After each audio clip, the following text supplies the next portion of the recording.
बिस्मिल्लाहिर्रहमानिर्रहीम अस्सलाम वालेकुम रहमतुल्लाह। एक दो दिन पहले आईएसआई चीफ ने अफगानिस्तान का दौरा किया और आईएसआई चीफ के साथ वजीर दिफा ख्वाजा आसिफ मौजूद थे। ये बड़ी अहम तरीन मुलाकात हुई थी और जो अफगान तालिबान है उनके साथ बहुत ही अहम तरीन मैटर्स को डिस्कस किया गया। आईएसआई चीफ ने तमाम के तमाम सबूत, पाकिस्तान के अंदर जो दहशतगर्दी हो रही है, पाकिस्तान के अंदर जो धमाके हुए, जो पेशावर के अंदर वाकया हुआ, जो कराची के अंदर वाकया हुआ, उसके तमाम के तमाम सबूत आईएसआई चीफ ने अफगान तालिबान के सामने रखे और उनको बताया कि किस तरीके से अफगान सरजमीन को इस्तेमाल किया जा रहा है पाकिस्तान के खिलाफ। और यहाँ से पाकिस्तानी तालिबान आते हैं, पाकिस्तान के अंदर कार्रवाई करते हैं, पाकिस्तान के अंदर दहशतगर्दी करते हैं, पाकिस्तान के अंदर सिक्योरिटी और लॉ एंड ऑर्डर सिचुएशन पैदा कर रहे हैं, लिहाजा इनको कंट्रोल किया जाए। अब हम अमेरिका से तो कह नहीं सकते, देखिए अमेरिका वाला मामला तो अब चैप्टर खत्म हो गया। अब आपने इस बात को समझना है कि अमेरिका जब तक था उस वक्त तो यहाँ पर कंट्रोल करता था अफगानिस्तान के मामलात को, लेकिन अब अमेरिका यहाँ पर नहीं। इस वजह से आईएसआई चीफ वहाँ पर पहुंचे और उन्होंने सारा का सारा मैटर रखा अफगान तालिबान के सामने, अफगान हुकूमत के सामने, और उनको बताया कि किस तरीके से आप इस चीज़ को कंट्रोल कर सकते हैं। और अब आप हुकूमत में हैं, आपकी हुकूमत है, तो इस मामले को देखिए, ये बड़ा अहम तरीन मामला था।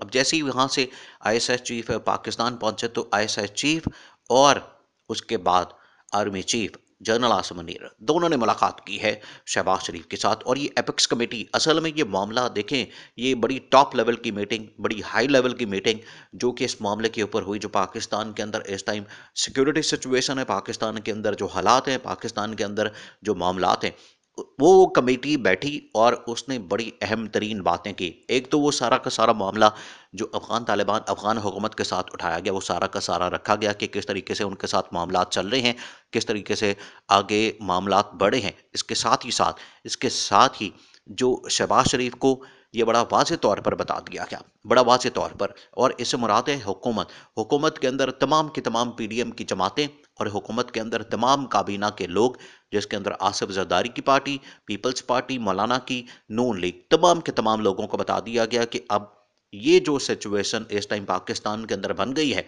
जो हालात पाकिस्तान के अंदर बन गए हैं, जो इस टाइम क्राइसिस पैदा हो चुका है पाकिस्तान के अंदर, अब इसका हल आप लोगों ने निकालना है। ये बड़ा क्लियरली, कैटेगोरिकली आर्मी चीफ ने भी और डीजीआईएसआई ने भी, दोनों ने बता दिया कि पाकिस्तान के अंदर उतनी देर तक इकोनॉमिक स्टेबिलिटी, यानी कि मैशत ठीक नहीं हो सकती जितनी देर तक पाकिस्तान के अंदर जो पॉलिटिकल स्टेबिलिटी है, जो सियासी इस्तेहकाम है, वो नहीं आएगा। ये बड़ा दो टोक अंदाज में बता दिया गया और उसमें बराह रास्त जिम्मेदार ठहराया गया इस हुकूमत को, इस सेटअप को, जो ये इम्पोर्टेड हुकूमत है, जो ये मिल मिला के हुकूमत बनाई गई है, और इन लोगों को इकट्ठा कुट्ठा करके, जमातें मिला के, पकड़ पकड़ के इनको इकट्ठा किया गया है कि आप हुकूमत बना लें। असल में ये है इमरान खान के खिलाफ एक महाज। आप देखें, इन तमाम की तमाम पार्टीज की आपस में नहीं बनती। ये एक दूसरे के खिलाफ जो बयानात देते हैं, एक दूसरे के खिलाफ जो बातें करते हैं, एक दूसरे के खिलाफ जो गालियां देते हैं, ये किसी से ढकी छुपी नहीं, और ये सब एक दूसरे को जानते हैं। इनकी आपस में कोई बनती नहीं है। इसके बावजूद ये क्यों इकट्ठे हैं? ये असल में इकट्ठे हैं इमरान खान की वजह से। इमरान खान क्योंकि इनके मुखालिफ खड़ा है, इमरान खान इनके सामने है, इमरान खान ने इनको इस तरीके से पकड़ा हुआ है गर्दन से कि ये अब सारे के सारे हिल नहीं पा रहे। इस वजह से इन्होंने ये तहिया किया कि हम इकट्ठे होके इमरान खान का मुकाबला करते हैं, जो कि आज कर रहे हैं। लेकिन उससे हुआ क्या? इससे हुआ क्या? इससे पाकिस्तान के अंदर जो अदम इस्तेहकाम है वो हुआ है। अदम इस्तेहकाम की वजह से पाकिस्तान के अंदर जो पॉलिटिकल इंस्टेबिलिटी है, उसका नुकसान क्या हुआ? एक तो आपकी मईशत तबाह हो गई, बिल्कुल बर्बाद होगी। पिछले 10 से 12 महीने के अंदर बर्बाद होगी। इस टाइम पाकिस्तान की मईशत डिफॉल्ट हो गई, पाकिस्तान जमीन बोस हो गया। आईएमएफ आपको पैसे देने को तैयार नहीं। चाइना ने जो पैसे दिए हैं वो थोड़े से पैसे हैं। सऊदी अरब अब आपको पैसे देने को तैयार नहीं, उसने भी इनकार कर दिया है। यूएई ने यहाँ तक जलील किया, यूएई के प्रेसिडेंट ने, वो यहाँ पर शिकार करने के लिए तो आ गया, शिकार किया उसने। अब इस्लामाबाद आना था, इस्लामाबाद आके उसने शहबाज शरीफ से मुलाकात करनी थी, लेकिन मौसम का बहाना बना के, मौसम बड़ा ख़राब है, मौसम का बहाना बना के जो यूएई का प्रेसिडेंट है वो वापस चला गया बगैर मिले शहबाज शरीफ को, क्योंकि पता था ये बात।